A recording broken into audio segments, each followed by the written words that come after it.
کبھی کبھی انسان کا دل کسی چیز کے لیے بہت تڑپتا ہے، اتنا کہ اس کے لیے صبر کرنا بھی مشکل ہو جاتا ہے۔ انسان ہر روز اس چیز کو حاصل کرنے کے لیے ہر اس لمحے دعا کرنے کی کوشش کرتا ہے جو لمحہ دعا کے لیے افضل ہے، اور اس کی آنکھیں اپنی مانگی گئی دعا کے قبول ہونے کے انتظار میں ہر روز ادھر ادھر تکتی رہتی ہے، اور یہ تو بھول ہی جاتے ہیں کہ اللہ نے ہر چیز کو عطا کرنے کا ایک مخصوص اور بہترین وقت مقرر کر رکھا ہے۔ ہمیں ہمیشہ یہ یاد رکھنا چاہیے کہ اگر ہمیں کسی چیز کو حاصل کرنے کی اتنی چاہت ہے تو اس چاہت کرنے والے دل کا مالک کون ہے؟ یہ چاہت بھی تو اسی رب نے دل میں ڈالی ہے تاکہ تم اس کے لیے دعا کر سکو، اور وہ تمہاری خواہش کو بہتر کر کے تمہیں عطا کر سکے، اور وہ تو خواہش ہی دل میں تب ڈالتا ہے جب وہ اسے تمہارے نصیب میں لکھ دیتا ہے۔ دعا تو بس ہمارے ہی درجات بلند کرنے کا ایک ذریعہ ہے۔ جانتے ہو اللہ تمہیں بے بسی کے مقام پر کیوں لاتا ہے؟ تاکہ تم اللہ سے رجوع کرو اور یقین سے مانگو۔ جب تم دعا پر یقین کرنا سیکھ جاؤ گے تو ہر چیز جو تمہیں اب ناممکن لگ رہی ہے واقعی ہونے لگے گی۔ وہ سب حکمتیں جانتا ہے، وہ سب بہتر کرنا جانتا ہے، وہ سب حالات جانتا ہے، وہ حال مستقبل ہر چیز جانتا ہے۔ وہ علم میں کامل ہے، حکمت میں کامل ہے، تو ہر توقع کے برعکس حالات پر، ہر ارادے کے ٹوٹنے پر دل کو یہ یقین دلاؤ، اللہ جانتا ہے، اللہ جانتا ہے کہ تم تکلیف میں ہو، وہ دیکھ بھی رہا ہے اور سن بھی رہا ہے، وہ جلد ہی تمہارے لیے مدد بھیجے گا، اور تم اپنی دعاؤں کی قبولیت کو اپنی آنکھوں کے سامنے ہوتے دیکھ کر حیران رہ جاؤ گے۔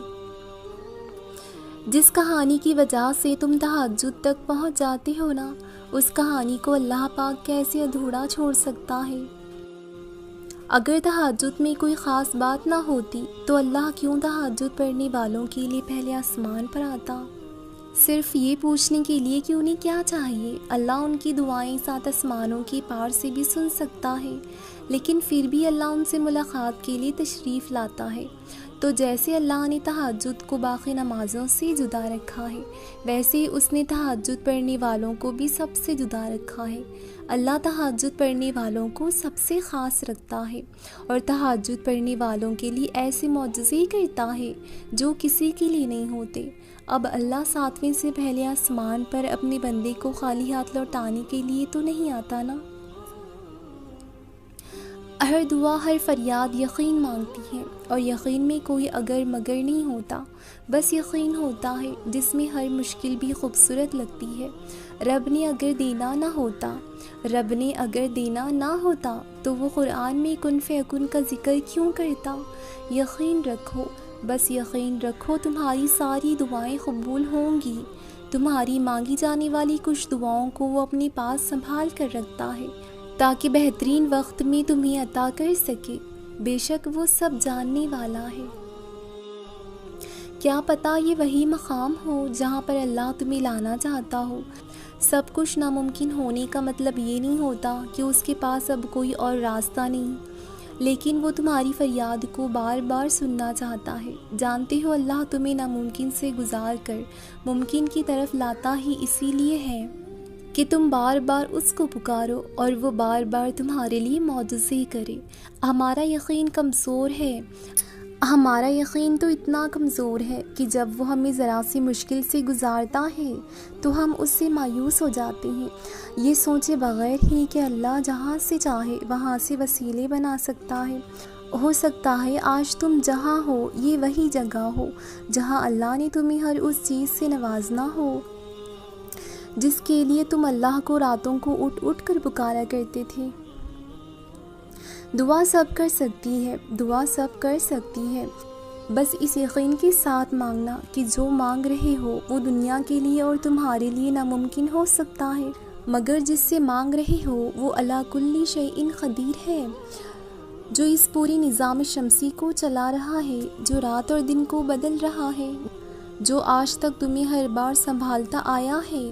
وہ رب یہ دعا بھی قبول کرے گا۔ اس سے جب بھی مانگو، جیسے بھی مانگو، وہ سنتا ہے۔ بس اس پر کامل یقین رکھو، اللہ سے مانگو اور یہ جان لو جو مانگ رہے ہو وہ ممکن کرنا اس رب کے لیے مشکل نہیں۔ تم دیکھنا تمہیں خود نظر آئیں گی تمہاری دعائیں قبول ہوتے ہوئے، معجزوں کو ہوتے ہوئے تم اپنی آنکھوں سے دیکھ لو گے، اور تمہیں اپنی آنکھوں پر یقین نہیں آئے گا تو تم بے اختیار سجدوں میں گر جاؤ گے۔ تہجد کی دعائیں ہر ناممکن کو ممکن کرنے کی طاقت رکھتی ہیں۔ تہجد کی دعائیں تمہیں ہر تکلیف سے شفا دلا سکتی ہیں۔ تم سوچ بھی نہیں سکتے کہ ایک سجدہ تمہیں کیا کیا دلا سکتا ہے۔ تہجد معجزات کا دوسرا نام ہے۔ اللہ کو انسان کی نیند سے بیدار ہو کر اس کے سامنے سجدہ ریز ہونا اور آنسوؤں کی موتیوں سے التجا کر کے اپنی دعائیں طلب کرنا بے حد پسند ہے۔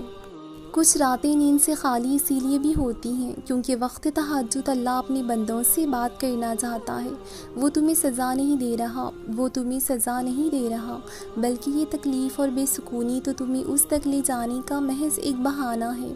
وہ سب ظاہری اور چھپی باتوں کو جانتا ہے، بس وہ تم سے سننا چاہتا ہے۔ بے چینی کو روح اور آنسوؤں کو دل میں اتار دیتا ہے۔ وقت تہجد تمہاری داستانیں سننے کے لیے تمہاری آنکھوں سے نیند چرا لیتا ہے۔ میں نے دیکھا ہے وہ تہجد کے وقت سجدوں میں بہائے گئے آنسوؤں کا بھرم رکھ لیتا ہے۔ میں نے دیکھا ہے وہ تہجد میں مانگی گئی دعاؤں کو قبول ہوتے ہوئے۔ جو کہانی ایک بار وقت تہجد اس کو سنا دی جاتی ہے اس کا نامکمل رہنا تو ممکن ہی نہیں۔ کروڑوں میں سے اگر اس نے تمہیں نیند سے بیدار رکھ کر کے تمہیں تہجد کے لیے چنا ہے نا، تو یہ کوئی اتفاق تو نہیں ہے۔ تو پھر اپنے دل سے وسوسوں کو نکال دو۔ جب وہ خود کہتا ہے کہ دعائیں مقدر بدلنے کی طاقت رکھتی ہیں، تو تمہارے ہاتھوں کا بار بار ایک ہی دعا کے لیے اٹھنا بے وجہ تو نہیں ہے۔ اپنی دعاؤں پر یقین رکھو اور مطمئن ہو جاؤ، کیونکہ وہ انہی دعاؤں کو تہجد تک لاتا ہے جن دعاؤں کو اس نے معجزات کی صورت میں پورا کرنا ہوتا ہے۔